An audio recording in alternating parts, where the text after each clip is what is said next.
Bonjour à tous et à tous. Aujourd'hui, on se retrouve pour une nouvelle vidéo. En fait, ça serait une première vidéo pour moi sur la chaîne MB Survie. Cette vidéo va être pour vous présenter le matériel que j'emmène avec moi quand je pars en bushcraft, selon les Français, ou ben en camping. Fait que quand je pars en camping, ben moi j'utilise plusieurs matériels. Comme vous voyez, pour commencer, j'ai une grande hache, comme vous voyez, et une hache pour fendre. J'ai un sifflet qui contient une boussole, et je vais vous montrer plus près. J'ai la température, j'ai une boussole, puis j'ai le sifflet. Je vais le faire, on peut l'attacher autour du cou. Je vais le faire siffler dans pas longtemps. J'ai un couteau pliant, un couteau à lame fixe et une scie. Je vais tout vous détailler dans quelques instants. Bon, voilà. Après une petite coupure, on va présenter la première hache. C'est celle-ci. C'est une hache, comme vous voyez, lisez sur le papier, si vous pouvez. C'est une hache qui indique 2 à 2,4 kg. Ça veut dire, livres, je veux dire, ça veut dire 1 kg. Ensuite, c'est la 4e de sa gaine. C'est une Wardwars, pardon. Il est écrit ici. Ensuite, je peux vous détailler un petit peu. Cette hache est en acier inox. Avec, quand vous l'achetez, il vous vend avec un tranchant quand même pas terrible, mais ça peut aller encore. Avant de présenter du matériel sur une vidéo, j'ai testé ce matériel. Ça fait au moins un mois que j'ai ce matériel, puis je peux vous dire que c'est vraiment du bon matériel. Vous l'achetez avec un étui comme ceci. Je vais vous dire les prix.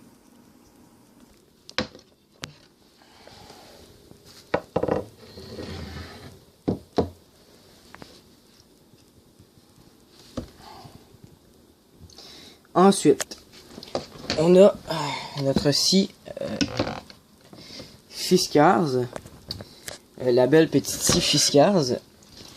Je vais vous la présenter en détail. Alors, cette hache a un étui assez robuste, comme on pourrait dire. Moi, en long terme, je peux vous dire que c'est un bon étui avec une poignée que vous pouvez attacher soit à votre sac ou soit pour traîner en fait. Et c'est un système comme ceci. Vous avez tassé le bout de plastique ici. Ensuite, vous avez seulement qu'à sortir la hache comme ceci.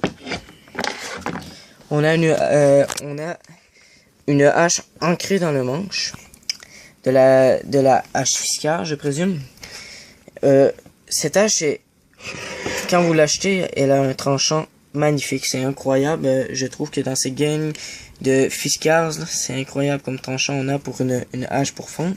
Vous voyez qu'il y a des bosses exactement pour fondre de chaque côté. Et c'est selon moi, après à peu près 2 mois d'utilisation, comme vous voyez, il y a les marques et tous les déchirures un peu de la peinture après quelques mois. Mais je peux vous dire que cette hache, c'est vraiment magnifique pour fendre ou pour couper. En fait, moi, je préfère pour fendre. Moi, je parle de mes outils que j'utilise. Mais mettons, dans un kit de survie, on pourrait dire, ou dans une journée randonnée ou bivouac, on pourrait rajouter un briquet, un bic, ou une gourde, ou plusieurs autres produits. Mais aujourd'hui, je détaille seulement mes outils. Ensuite, c'est toujours bon d'avoir une lame fixe sur soi et un pliant. Parce qu'un pliant, c'est plus facilement transportable à la ceinture. Ceci est un... attendez, je vais vous le sortir, vous allez voir. Ce couteau est livré avec un étui en... pardonnez-moi, pas en nylon, mais bien en... Comment on appelle ça? Désolé, là. je vais... Désolé, je vais vous le redire plus tard, mais que ça va me venir.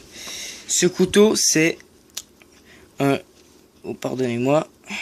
C'est un old timer. C'est un old timer. On voit pas bien à cause de la lumière.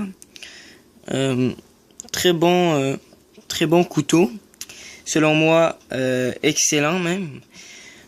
C'est un assez gros pliant, hein, comme vous voyez apparaît à ma main, mettons. Assez grand pliant. Il y a quelque chose de quand même super sur ce couteau, je vais vous montrer.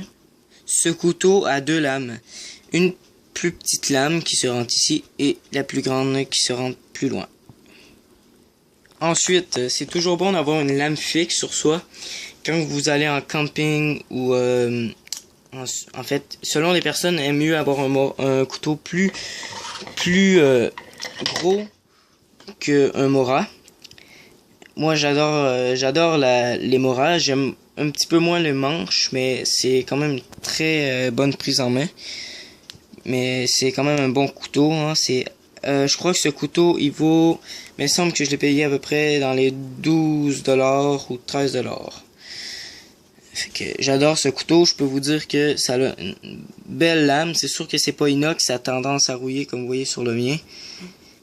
Mais rien de moins satisfaisant que ça. Sinon, pour l'étui, moi j'aime pas vraiment cet étui.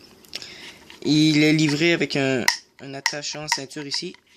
Il est en plastique assez dur. Mais j'aime pas vraiment la façon que c'est fait. La façon de l'étui.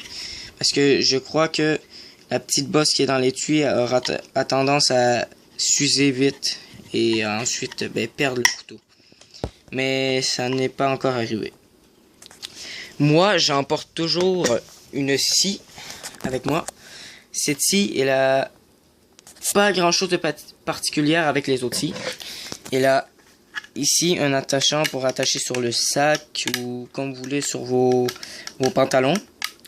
Assez solide, ça a pas tendance à se déplacer comme vous voyez. Mais ça c'est pas grave. C'est pas très décevant.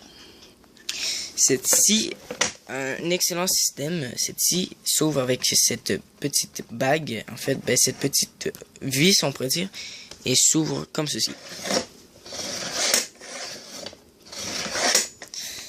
J'ai payé cette scie, attendez, je vais vous le dire. J'ai payé cette scie 15$. Vous pouvez l'avoir à moins cher, je sais ça, dans d'autres endroits. Moi, je l'ai acheté au Canadian Tire. Mais vous pouvez avoir à moins cher, je crois, dans un autre magasin. Après avoir testé cette scie, j'étais un petit peu déçu. La coupe est incroyable, ça coupe super bien. Mais je pense qu'il devrait faire les scies fiscales comme celle-ci. Il devrait faire des lames sont parfaites, bien aiguisées et tout. Mais l'épaisseur sur le dessus n'est pas assez épaisse et elle a tendance à accrocher sur le bout, comme vous voyez. Comme vous voyez, c'est un petit peu croche. Sinon, parfaite scie. Ensuite, derniers objets, selon moi, que c'est plus pour la survie, ça. Moi, je l'emporte parce que des fois, je m'amuse avec la température qui est ici ou soit la boussole. Je m'amuse beaucoup avec. Puis le sifflet, il marche super bien. Je vais pas le faire fort parce qu'il y a des personnes qui dorment. Alors, ça, il n'y a pas grand chose à dire dessus. Sinon, il y a une petite flashlight. Je vais éclairer sur la porte, vous allez voir. Mais je vais faire un petit test dans le noir pour vous montrer, là. Comme vous voyez, on est dans le noir total. On voit absolument rien. Quand on est ici, on peut voir tout, en fait. On voit quand même pas mal, là, si vous éclairez partout. On voit le toit, on voit la lumière, on voit le toit au complet, mais on voit pas extrêmement et elle bug un petit peu. Alors, pour cette lumière, c'est vraiment pas de la bonne qualité et à longue, ça fait mal aux doigts. Mais pour cela, c'est excellent. J'espère que cette vidéo vous aura plu et aura aidé quelques personnes. En tout cas, moi je suis très content, je vais faire